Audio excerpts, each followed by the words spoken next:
नमस्कार दोस्तों, कैसे हैं आप लोग। क्वेश्चन है, a voice signal band limited to 3.4 kilohertz is sampled at 8 kilohertz and pulse code modulated using 64 quantisation levels. 10 such signals are time division multiplexed using on 5-bit synchronizing word. The minimum channel bandwidth will be.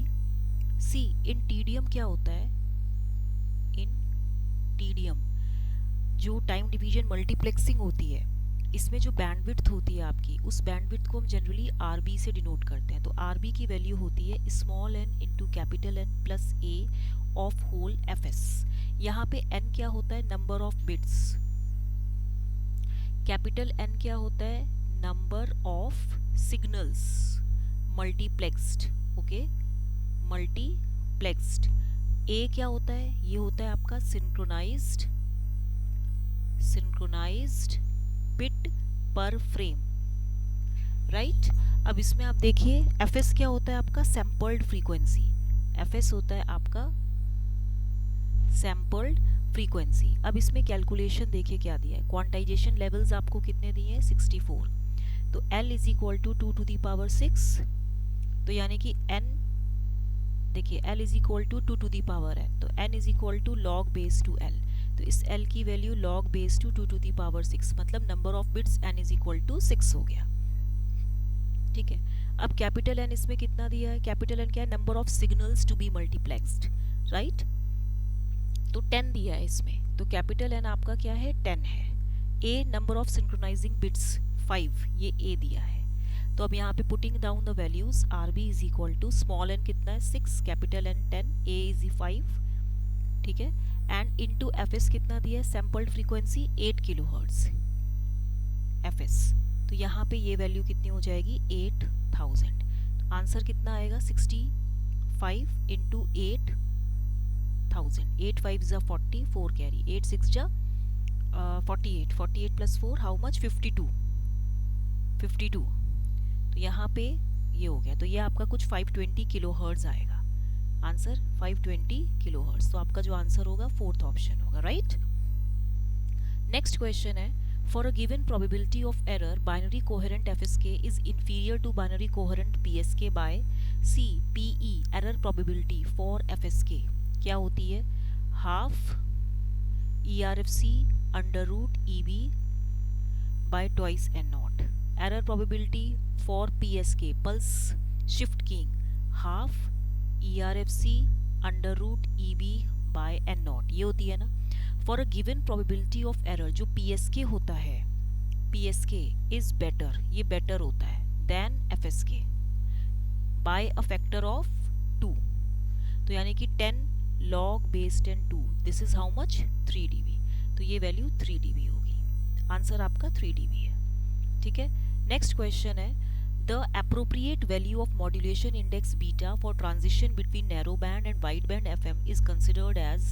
See, for NBFM narrow band FM के लिए आपका जो modulation index होता है less than 1 होता है, क्योंकि इसकी स्मॉलर बैंडविड्थ होती है.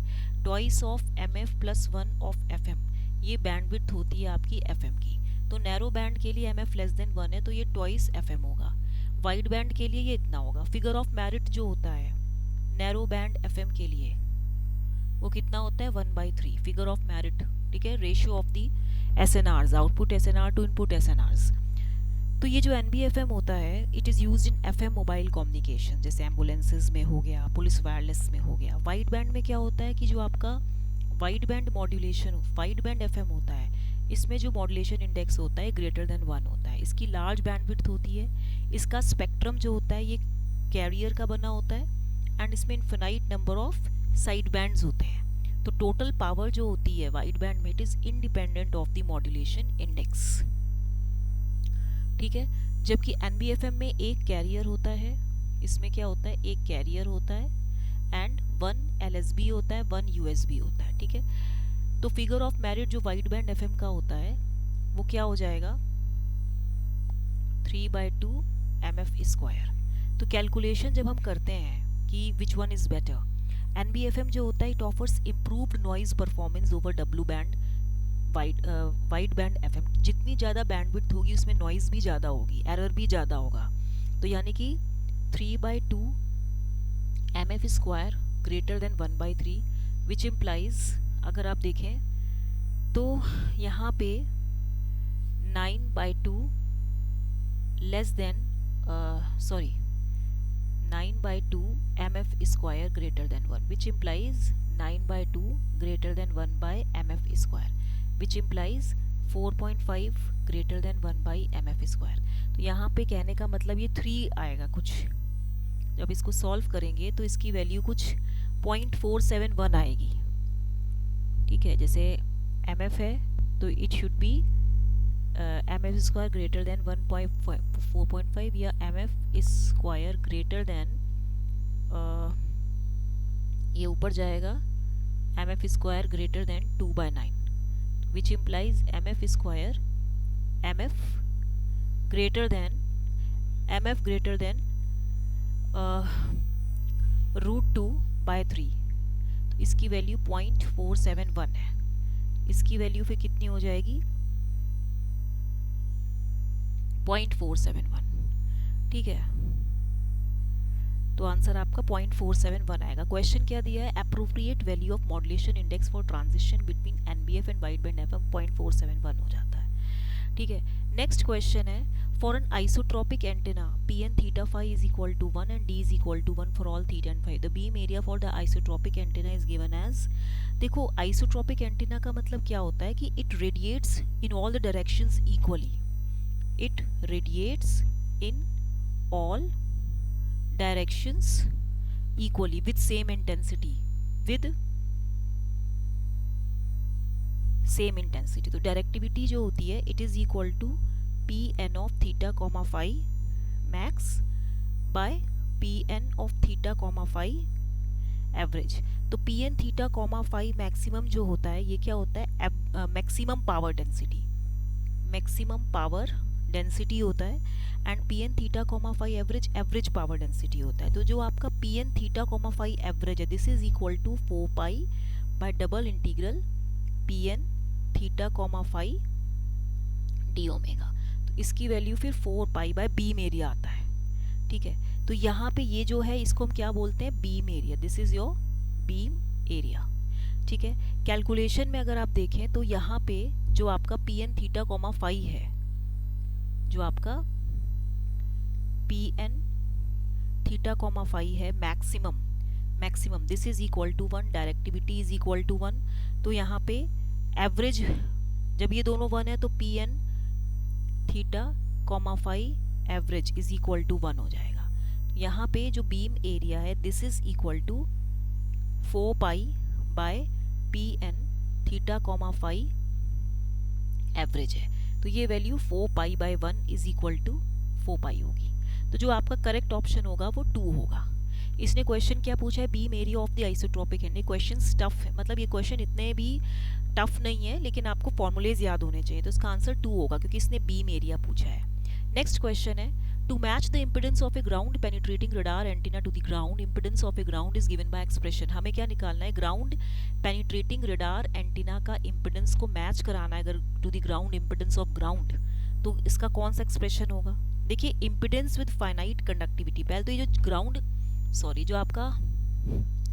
ये जो आपका ग्राउंड पेनिट्रेटिंग रडार है, ये जो आपका ग्राउंड पेनिट्रेटिंग रडार है, it uses radar pulses to image the sub surface for investigating undergrounding utilities. जो भी अंडरग्राउंड में आपका मेटल है, सॉइल है, उसको इन्वेस्टिगेट करने के लिए वो रडार पल्सेस को यूज करता है। GPR जो general ground penetrating radar transmitter and antenna है, दे एमिट इलेक्ट्रोमैग्नेटिक एनर्जी। ये क्या करते हैं, they emit electromagnetic energy into the ground.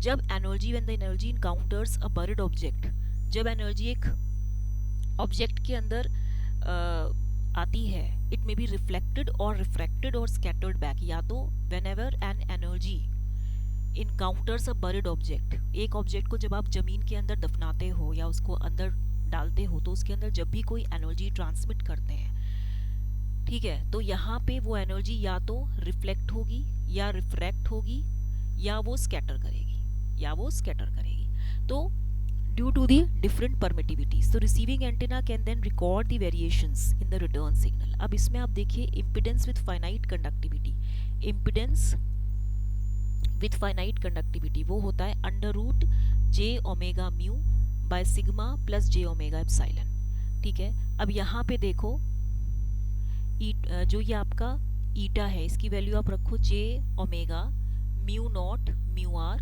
Bye sigma plus j omega epsilon not epsilon are.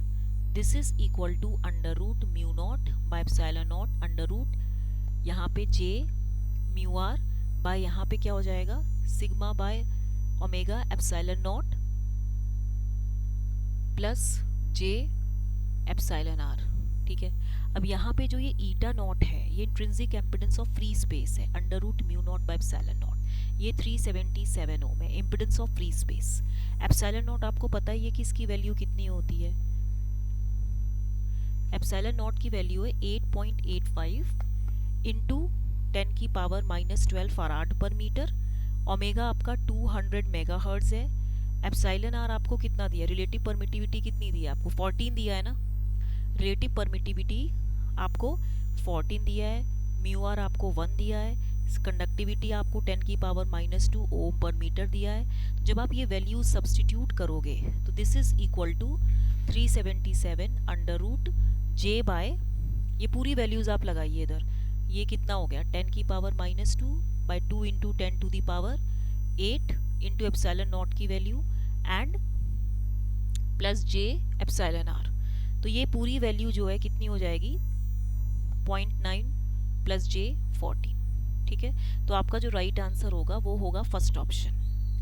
First option is the right answer. Okay, next question है a sphere of radius r1 equal to 30 centimeter has a charge density variation where rho naught is 200 picocoulomb per meter cube. The value of total charge on the sphere is, देखिए Gauss law states that the flux leaving through any close surface is equal to the charge enclosed by that surface. Phi क्या होता है आपका, flux is equal to integral S T dot D S is equal to Q is equal to integral V rho V D V. Flux leaving through any close surface, कोई भी close surface के through जो ये flux निकलता है, flux leaving through any close surface is equal to the charge enclosed by that surface. इसकी ये क्या है, फ्लक्स है, rho V volume charge density है, डी क्या है इलेक्ट्रिक फ्लक्स डेंसिटी है, तो del dot D is equal to rho V होता है ना। तो Gauss law is applicable for time varying and static field. अब यहाँ पे आपको वैल्यूज क्या दिया है, R1 30 सेंटीमीटर दिया है। अब इसमें आप देखो रो वी कितना दिया है, रो वी आपको दिया है रो not R bye R1।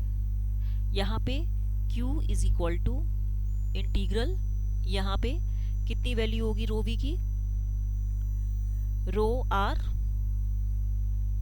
Bye R1 dot, यहाँ पे d v is equal to कितना है R square sine theta d r d theta d phi. तो यहाँ पे 0 integral less than equal to R less than equal to R1, यहाँ पे 0 less than equal to theta less than equal to pi, यहाँ पे 0 less than equal to phi less than equal to 2 pi. जब आप इसमें values रखोगे तो Q की value integral 0 to 2 pi, theta की वैल्यू 0 टू पाई एंड इसकी value 0 to R, rho R by R1। ठीक है, यहाँ पे R अलग से दिया है into R square sine theta d theta d r d phi, यही था। तो Q is equal to rho by R1। ठीक है, और यहाँ पे integral 0 to 2 pi d phi, फिर integral 0 to pi sine theta, फिर उसके बाद ये डी थीटा हो गया, फिर इंटीग्रल 0 टू R1 हो गया। ये रेडियस जो है आपका एक R1 दिया है, तो R1 और यहाँ पे कितना हो जाएगा R स्क्वायर इंटू R, तो ये वैल्यू R क्यूब हो गई, तो R क्यूब डी आर। तो ये वैल्यू कितनी हो जाएगी, rho not by R1 into 2 pi, फिर इसमें कितना होगा cos theta minus cos theta 0 to pi, फिर इसमें क्या पढ़ोगे R to the power 4 by 4, तो इंटीग्रल 0 टू R1 हो जाएगा। यहाँ पे वैल्यू R1 होगी क्योंकि रेडियस की वैल्यू ये है। जब आप इसको फर्दर सॉल्व करेंगे तो कितनी वैल्यू आएगी बताइए, 2 pi rho not by R1 into 2 into cos, देखिए minus cos pi is -1 minus cos 0 is 1, तो ये कितना हो गया +2 होगा शायद, है ना। तो ये वैल्यू इधर 2 हो गई। फिर उसके बाद यहाँ पे देखिए R1 टू दी पावर ये R1 टू दी पावर 4/4, तो ये कैंसिल होके कितनी वैल्यू आएगी, पाई रो नॉट R1 क्यूब। जब हम इसमें वैल्यूज डालेंगे तो ये वैल्यू कितनी होगी, पाई, चार्ज डेंसिटी कितना है 200 पिको कलाम पर मीटर क्यूब, इनटू रेडियस कितना दिया है 30 सेंटीमीटर। ये तो ये वैल्यू कितनी हो जाएगी बताइए, 30 इंटू 10 की पावर -2, ठीक है, और यहाँ पे क्यूब हो जाएगी, ठीक है। तो ये जब इसको आप पूरा सॉल्व करेंगे तो कितना हो जाएगा 17 पिको कलाम। इसको आप सॉल्व करेंगे, ये हो गया पाई इंटू 200 पिको कलाम पर मीटर क्यूब इंटू 3 3 जा 9 3 जा 27 इंटू 10 क्यूब, ये कितना हो गया 10 क्यूब इंटू 10 की पावर -2, 10 1 तो 10, ये 10 क्यूब हो गया। तो यहाँ पे इसकी वैल्यू कितनी हो जाएगी, ये पूरा सॉल्व करेंगे तब आपका इतना आएगा, ठीक है। तो आपका आंसर कितना आ रहा है, आपका आंसर आएगा 17 पिको कूलाम। कुछ वीडियो लंबी हो जाएगी इसीलिए मैं आपको जो है शॉर्ट कर रही हूँ। इसको लाइक शेयर सब्सक्राइब करना मत भूलिएगा। Thank you very much. Okay.